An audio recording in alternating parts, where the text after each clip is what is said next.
One of the things I really love about Mikhail Boril, and I've gotten to know Luke and Hans and the whole company, is, as we say in the United States, you walk the talk. You talk about things, but you then actually do them. You're very entrepreneurial, you're very innovative, and it has been a constant delight for me to actually be evolving with you over the last 10 years or so.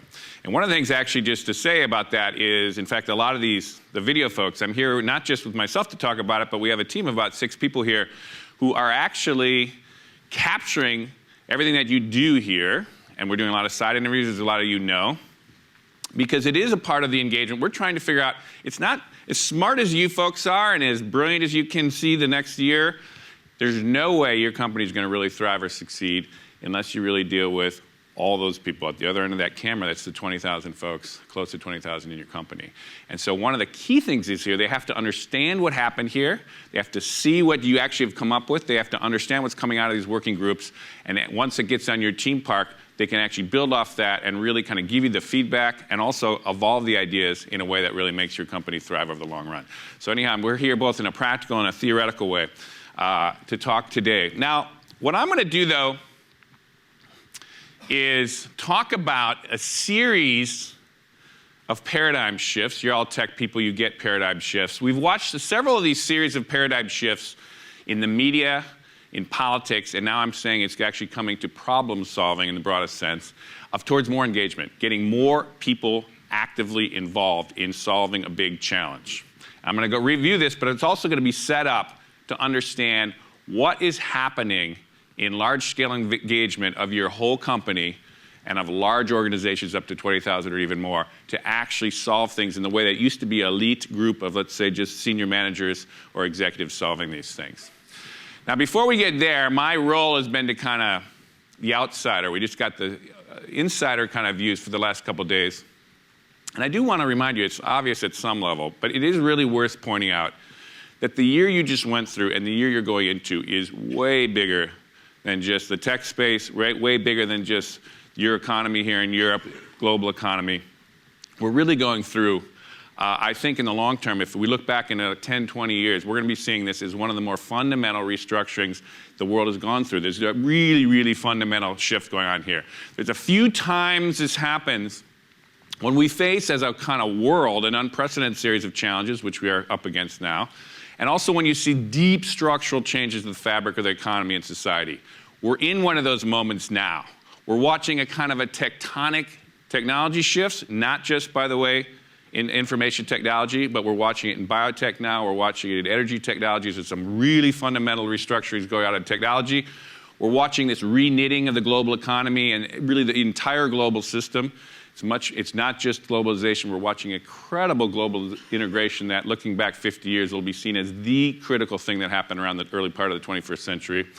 And ultimately, we're watching this whole series of challenges which are almost mind-boggling in their complexity, particularly global climate change. But there's all kinds of them now that are hitting us in the 21st century in a way that we've never really had to deal with before. So the larger sense of what your company's doing is don't lose track of this really meta change that's happening all around you at the same time.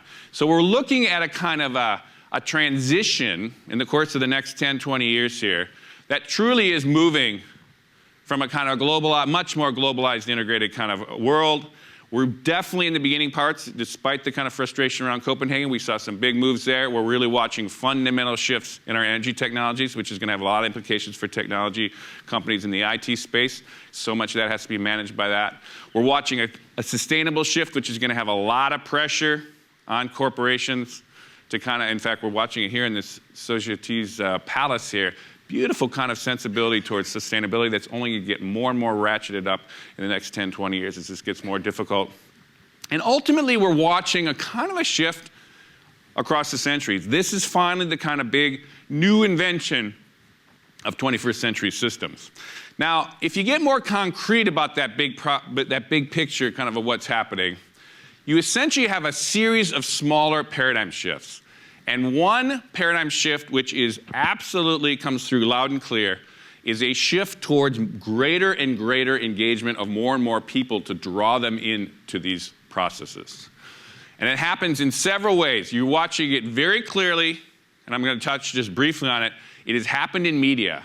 All the 20th century medias were broadcast, essentially centralized broadcast systems from newspapers and broadcast television, books, magazines, all of them. They are decimated, and they are being now superseded by an engaged media, a media that actually connects with people that people can get involved with.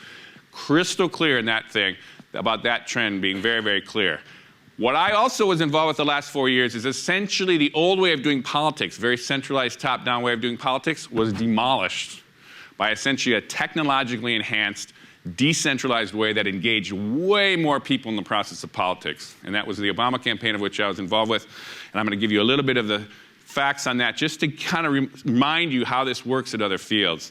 But the final thing I'm going to end up with is how this is now hitting large-scale problem solving, which has applications in a societal way, but also how companies are going to essentially envision their strategies, engage their strategies, and really get everyone in the organization engaged in figuring out strategy and where to go. Now, the ultimate way you kind of think about this, it's essentially a struggle between two paradigms of a centralized top-down and a kind of more bottom-up engaged one. And that's still, the jury is out at how that actually is playing out. But that's one way to kind of think of the ultimate shift. Now, you're a technology company, you kind of get this. But the key thing to remind ourselves as tech people is there's three attributes of information technology that are really driving this engagement situation. That is, it applies to all three of these areas I just mentioned. And let's just review them very quickly. The key thing about applying technology is it allows you to scale. Scale way, way, way, way, way, way, way more people into any engagement. Once you crack the new model and once you get that new infrastructure, you can get way more people very, very quickly involved in anything. That's the kind of abstract way to think about it.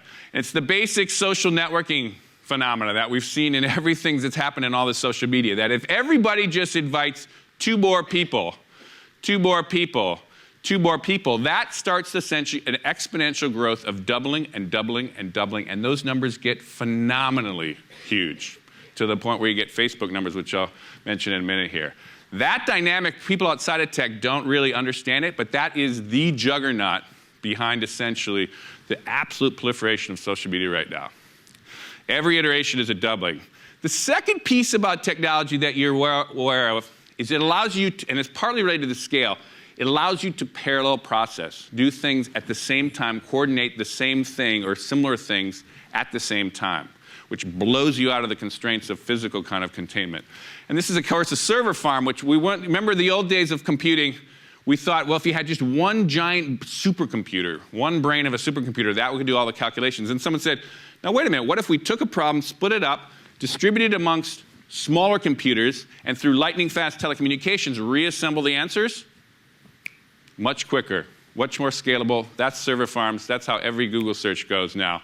It's essentially a kind of a technical kind of fix for a problem solving that is also now applied in a broader sense. So now we're starting to think, you could take all those questions, all those different challenges I mentioned earlier that the world is facing, and you can start to coordinate and parallel process on these things in ways that you wouldn't have, if you had the same brain and the same small group of people, they couldn't possibly deal with the scale and complexity of this thing, which is, again, thinking ahead, this is something that your company is also going to be about.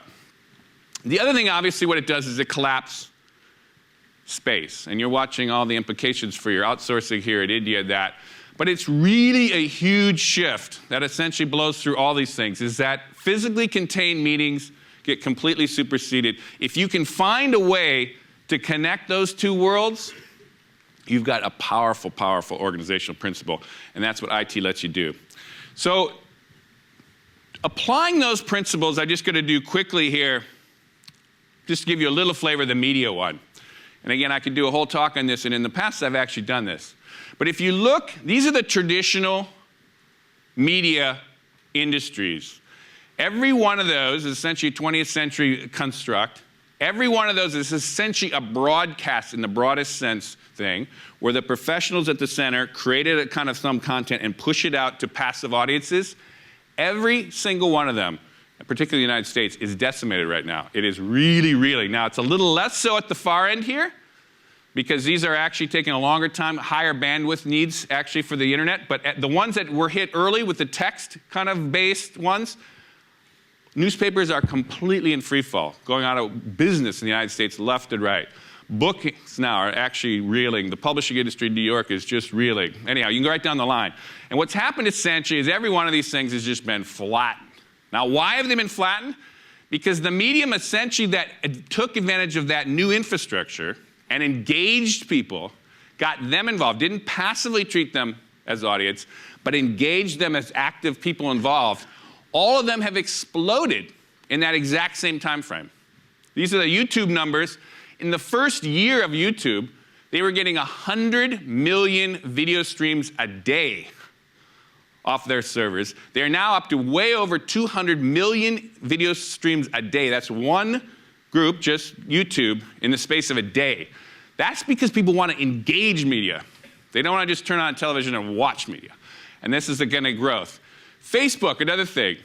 What is Facebook about? It's about people connecting and engaging their material. If you took the biggest countries in the world, top 10 countries in the world, Facebook is now the third biggest country in the world. 300 million people. That's because they're adding 700,000 people a day over the summer. That's the size of a giant newspaper that's crashing in the United States, and that's what's going on. And again, I'm just saying this not to just to kind of give you a sense of like, this is not theoretical. This is happening. This engagement thing is a phenom. And this is the final one is the cell phone phenomena, which is actually quite interesting. You've now got, in the space of 10 years, you have 4 billion people on the planet now have cell phones. And that's why Twitter and all these phone apps are just booming, right? And again, why is it? It's because they're not passively taking it, they're actively going into it. Engagement, engagement, engagement. It's the name of the game in media. It's absolutely unequivocal what's going on there. Politics. And again, it's been a year from Obama's elected, and he might be having some difficulties with the kind of ancient structures of government, and he even had a little bit of difficulty here at a sub-election in Massachusetts. But actually, it's interesting. What happened in Massachusetts was because these people, the opposition now, the conservatives, actually used the exact same approach he did to defeat essentially the party, the lumbering party establishment in Massachusetts. But anyhow, let me give you a good sense of how this worked in politics, and again, I'll apply it then to what's happening here today. All politics since broadcast television, which was 1960 really, and John F. Kennedy, did three things. And the basic way to think of it is it was central. You raised money from really concentrated people, like wealthy people or big companies. You had to control the party establishment, which was the tightly controlled organization from the top, the hierarchy. And ultimately, you had to master broadcast television, the one media that got out to everybody, just cooked the same message out to everybody. Anyone who mastered that best won, period, in the United States. Roughly, it's the same thing happened in Europe and all over the world. Until this last cycle. And the last cycle applied those technologies I just mentioned, information technology, and said, well, if we took technology, we could actually tap into many, many, many more people, engage them to put their own money in little pieces of money. And we could actually not need the party, but we could engage all these outsiders and get them involved as a kind of an outside party in a way. And you know what?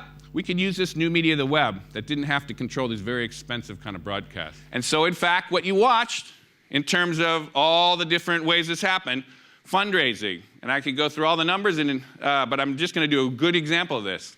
Basically, Obama raised twice as much money, roughly, as McCain, using these new technologies. Half of it was under $200, all because of that engagement. Got people engaged. I'll throw in my little bit of money.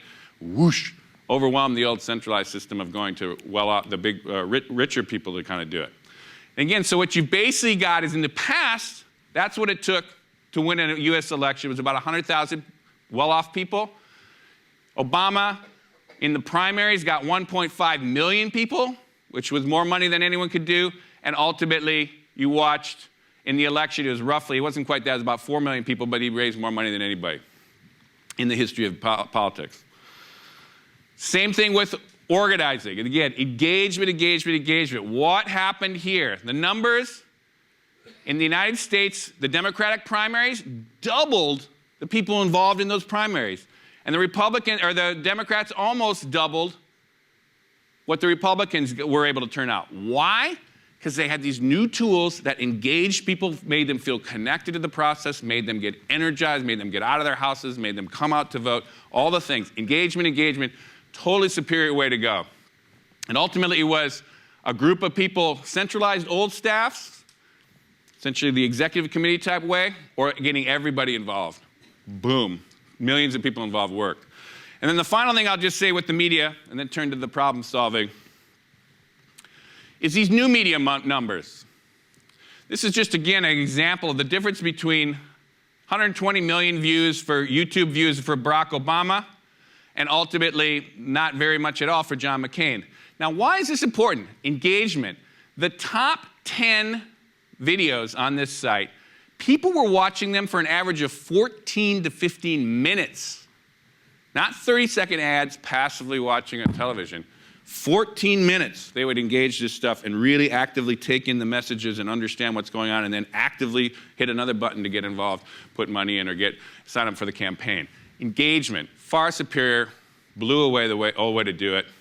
So ultimately what politics did in the United States, and I think it's kind of essentially a paradigm shift that's going to be increasingly seen all over, is you're watching essentially through these technologies a way to tap into, not just rely on the kind of small groups of wealthy, but many, many other folks, not just the centralized party, but all these kind of outsiders, and ultimately not just television and the web. Now the reason I'm saying this for you today is just to give you evidence of these last couple shifts, because the next thing I need a little bit of a leap of faith for you in terms of the paradigm shift in problem solving.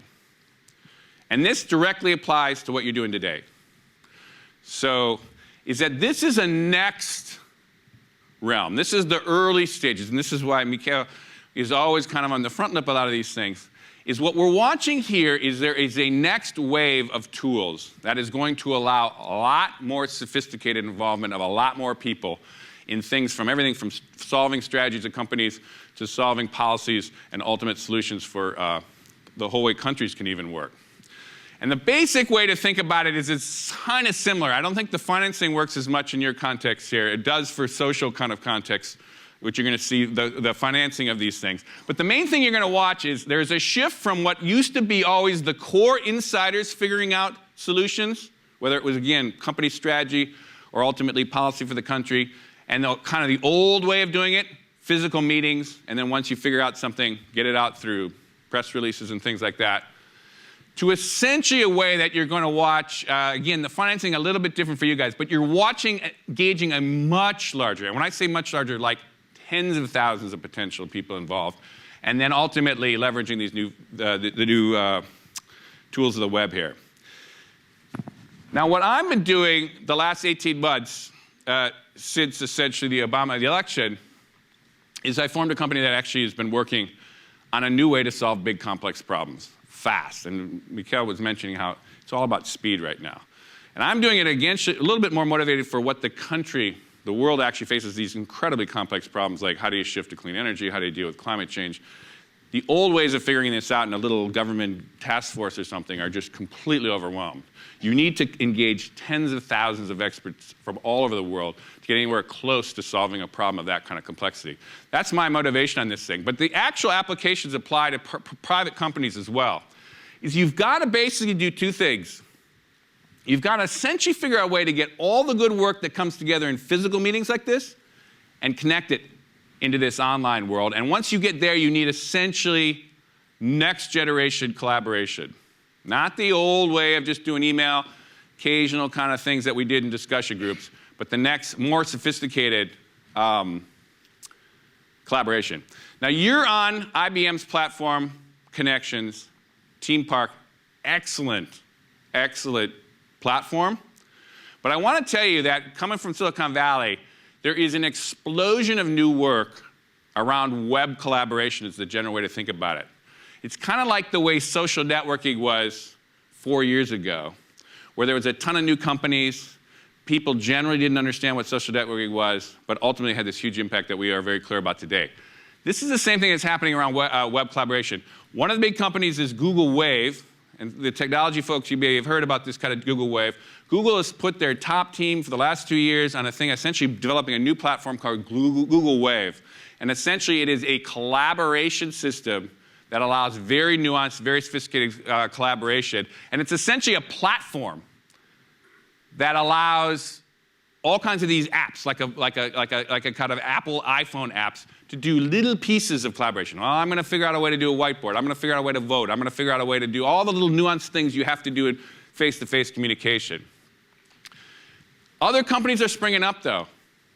This is Mark Andreessen, was the Netscape guy, Ning guy. This is the co-founder of Facebook. They're starting all these kind of new companies in web collaboration. I'm just kind of saying this, that there is a kind of a next trend of web collaboration that you guys are now in the forefront. Microsoft, IBM, the companies you're aligned with have their own versions of this. And what I'm just saying is there is a new kind of updraft now in web collaboration that's going to happen. And what's going to happen is they have to figure out ways to get all the decisions out of just the few and the small kind of group of consultants and figure out a way that how do you start to get a much larger pool of human resources? All your employees, all your kind of, even ultimately to the public, to a lot of different people here. This is what you're trying to do with Team Park. This is what you're trying to figure out here. There's fun, and to do that, you have to figure out how do you get everything going on here amongst your 300 top people in the company and get them to actually get all 20,000 people working on it here. You can't have all 20,000 here. You guys can't spend all your time on cyberspace. How do you do that? Because some things have to be done physically. Trust, bonding, drinking, playing casino last night, getting to know your folks differently. But on the other hand, there's some things you just cannot do except online. You cannot get tens of thousands of people working online. So the way to do this is video. And this is why there's a new way. I mean, if you notice here, there's all these different cameras. What you have to do is start, because video is cheap, and there's a next kind of generation of kind of web-savvy video journalist types, you're able to capture much more nuance of what happens, get it onto the web, so that the people on the web can build off what happens in these environments to really do sophisticated, be up to speed. So they're not just ancillary, they're not just kind of unrelated to what happens here. They have to know, what are you thinking here? What are the leadership thinking? What are your ideas? What's coming out of these working groups? These kind of working groups are going to be in the next afternoon. They have to get it. They have to feel it. They have to feel like it's open and connected to it. I get it. I'm there, in order for them to do anything significant and to really give you the kind of value you want later on. And so that's what you need, is that video. Ultimately, it allows you to kind of link these two worlds. So what we've basically, the video in our way is actually, you also can then recreate, make transparent what happens here. Another good kind of attribute of this next era is showing that you're not just a closed room, you're not just the kind of elite executives, but in fact, you're opening this whole thing to the whole process. Now, what we've done here is we've built it on Google Wave. You've essentially built your version on Team Park. But the key thing is, think of your Team Park as one level, video platform is another level, our platform goes on top of that, but this is your Society one. And so from our point of view, there's a larger way to weave over the future. I think you'll be thinking about this. How do you weave from the offline physical meetings to online kind of involvement? How do you go back into the offline, back into the online? There's a way to kind of take large, complicated problems and drive through, ultimately, to much more sophisticated solutions. Now, what I want to do here is apply my generic way that we're thinking about this from the point of view of large-scale problems, societal problems, and put it here right before you go in to your Team Park or your discussions here in the working groups. You're trying to pull off a paradigm shift. You seem genuinely that you want to engage all 20,000 people in your company. You've got to figure out a way to get, this is, I roughly said this, but you have basically your board, you've got the leadership team, you've got the folks here, the top managers are gathered here. You have basically come up with a great plan. But how are you going to get all the managers here? How are you going to get all these different people? How are you going to get the technical staff, engineering people, and all the employees involved? Now, you can genuinely want them because they have ideas, feedback. We've learned the last couple of days all the different ways that they're seeing things you're not seeing. They're dealing with clients in different ways. They understand how these little things work. You've got to genuinely get the best ideas from them. But at the very least, you got to get them to have buy-in to what you're coming up with now. And they will not get buy-in if they just feel like it's just dictated from on high and they don't really have any input. Much, much better to actually feel connected to it. So what we got to do is you got to figure out how do you link the good work that goes here into your team park.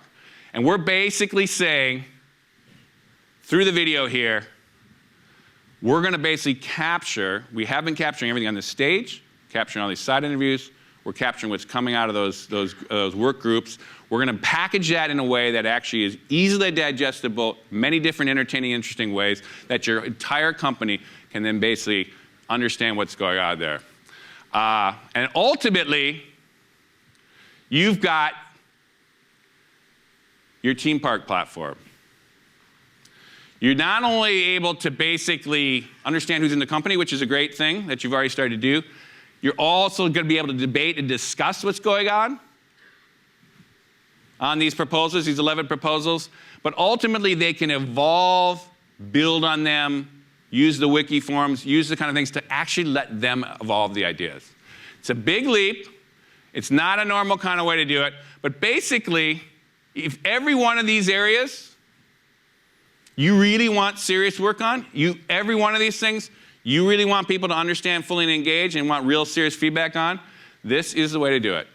It's on a platform that allows not just 300 people here, not just the 30 people in these extra groups, hundreds of people, thousands of people. And then from those little groups, you're going to have subgroups. To scale up the problem solving in your company is really the challenge you've got to get now. You've got the infrastructure for it. You've got the approach. You've got the leadership committed to it. This is the way you got to go. Now, let's get this back to our challenges there. Oops. When I look at, we started the whole thing about the huge challenges going on in the world right now. We talked about the transition from 21st century to 21st century world.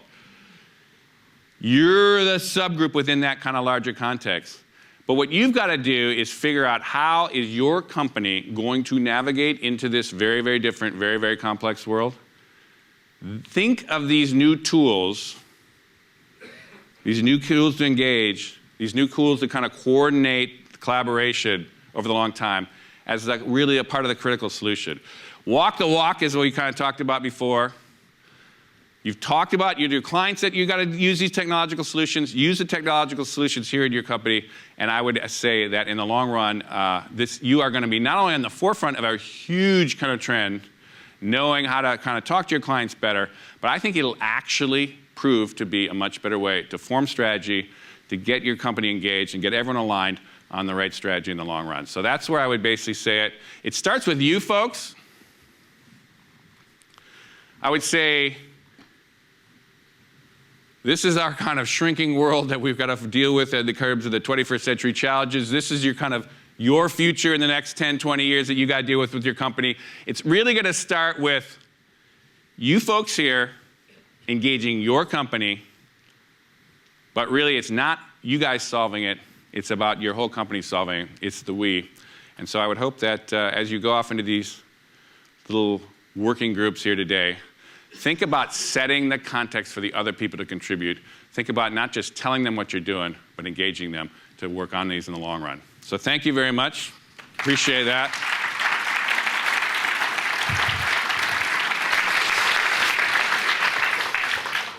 Thank you, Pete. That was excellent. That was excellent.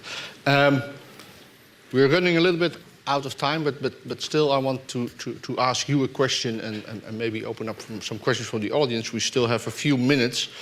When I was listening to you, the main question I had is that not everybody likes paradigm shifts, right? This is not, usually people don't like change. So how do you overcome this anxiety, and people actually changing from the old thinking to the new thinking? What would be the biggest mistake that people can make?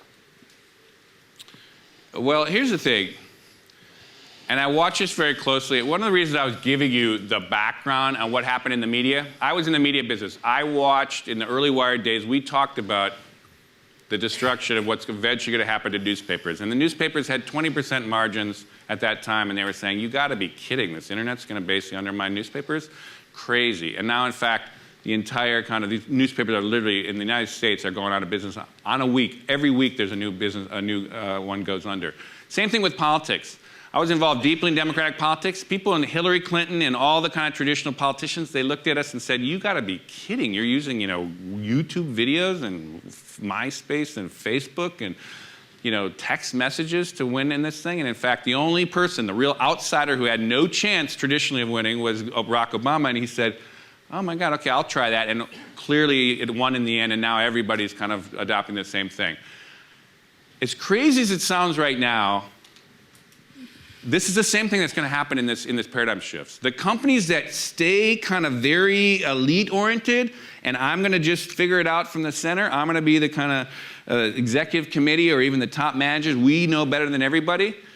Not only are you going to lose the best people who are not going to want to play in that game, they're going to want to play in a game that's an engaged company, that I have some input into, that they respect me, they listen to me. But also, they want to be a part of a winning company that's going to win. They don't want to be a part of the Hillary Clinton campaign that's going to crash, or let alone stick with a newspaper business when Facebook's booming. So it's essentially a kind of a shift of partly out of fear, partly out of, you have to say, you know what? This is a shift that is happening whether you like it or not. You could say, well, I'll wait for it to mature a little bit more. I'll wait till maybe it's obvious that everybody's got to scramble for this thing. But that's what's happening to the person running the, Los Angeles Times right now, is desperately trying to figure out how to catch up. I think where you guys are extremely well positioned is if you take a little, not so much fear-based, but a little bit more foresight-based, and see these patterns over and over and over again. When technology gets applied, it allows engagement. People like engagement, whether they're watching media or whether they're working for a company. There's everybody in your company, they don't want to just passively listen to what's the idea, what do I do, and then go do their job. They want to actually engage what's the idea, give their idea, even just to think they're being heard, but particularly to actually, if they got their ideas heard and then engaged upon and actually worked upon, they're energized, they're connected, they're committed. They're not going to get wooed to another company. They're not going to drift off and say, this is not for me. And so it's the same kind of thing. It's just a kind of a pattern that we've seen over and over and over again. And there is no evidence, zero evidence, that this trend is reversing. If anything, it's only reinforcing itself over and over again.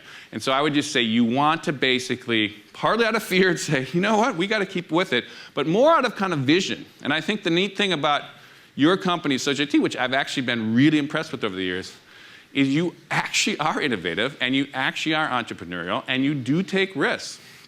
And I think that's been one of the hallmarks of your company. It's one of the things I've been really the most excited about. And so when Mikhail says, not only just come and talk, but let's bring a crew. We got 6 people here, video crew. Let's try to actually do this. Let's capture what's going on here. Let's get it into Team Park. And just the fact that you have Team Park, most companies your size, and kind of doing your business, they're not genuinely trying to collaborate on strategy right now. They just aren't. This gives you a strategic advantage. It gives you a leg up. And in a tech business, which you're really selling as a tech business, anybody who's seen as on the front end or familiar with the next big thing, that's street cred in tech. That's where people want to go. And so one of the things I kind of was just alluding to, the Google thing and this Asana, which nobody knows. Asana just got $9 million in venture capital literally just 2 months ago. There is a series of companies in this space now because everybody's starting to think, this is the next big way it's going to break out. And the reason it is, I'll tell you one last thing about this because it's kind of abstract and hard to deal with. Up till now, online collaboration has been very crude, very difficult, very clunky, and very disconnected. You kind of can do one thing or another thing.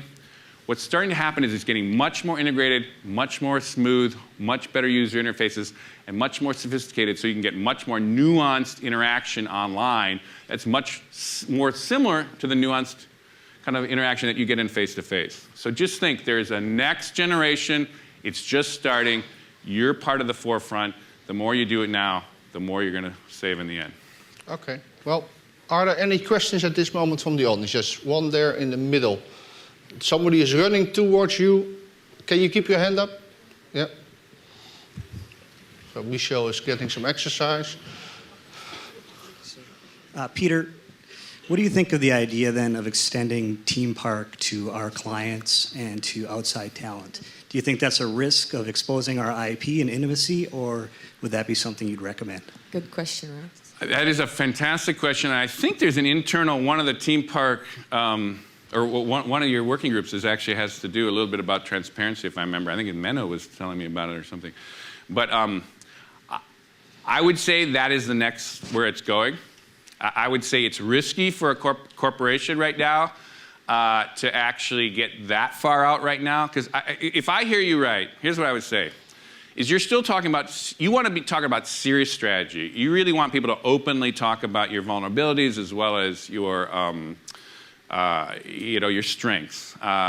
And to do that, you need to have a safe environment that you really feel this is a conversation that's, bounded by your company. And I think that's totally right.